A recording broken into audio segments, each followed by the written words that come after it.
Donc, avec l'excédent des pays pétroliers, il y aura dans le monde un surplus.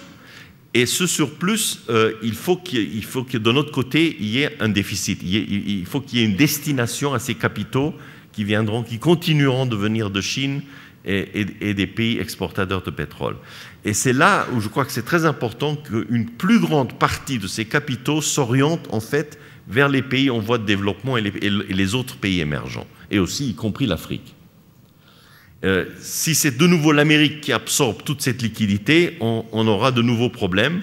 Je pense que le déficit américain restera, il n'y aura pas d'excédent américain ou même une balance courante américaine en équilibre, mais si l'Amérique a un déficit, disons, de 2% du PIB, il faudra que, j'en ai fait les calculs, grosso modo, sur les 5 prochaines années, l'ensemble des pays en voie de développement et des pays émergents, excluant la Chine, ait un déficit d'environ 4% du PIB.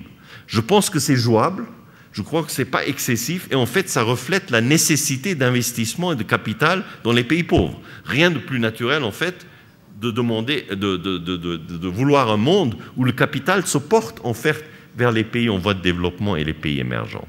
Mais c'est là où la gouvernance doit intervenir. Il faut que ce flux de capital qui a ses origines dans les pays pétroliers et en Chine, qui s'oriente plus vers les pays en voie de développement et les pays émergents plutôt que juste en Amérique, il faut que ce flux de capital soit géré, il faut qu'il soit équilibré, il faut qu'il génère pas de nouvelles crises telles qu'on les a vécues dans les années 60, 70, 80, 90 dans les pays en voie de développement. Et il faut que, évidemment, les pays en voie de développement se sentent en sécurité dans le sens qu'ils sont prêts à importer ce capital plutôt que d'accumuler de plus en plus de réserves. Et d'où le rôle à la fois du Fonds monétaire et de la Banque mondiale, et aussi des relations bilatérales entre la Chine et les pays pétroliers et les pays émergents.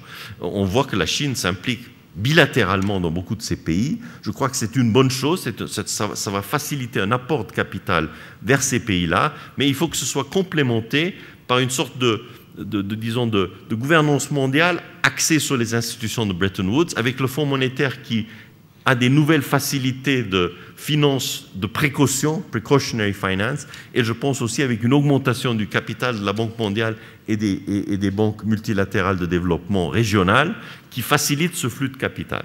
Donc voilà le premier point que j'aimerais souligner. Bon, le temps est limité, je ne peux pas m'attarder plus longtemps, mais je crois que c'est très très important quand on regarde la macroéconomie mondiale et la gouvernance mondiale. Deuxième point, au niveau de la gestion des risques. Pardon ? Ah, ok. Alors ça va vraiment très vite.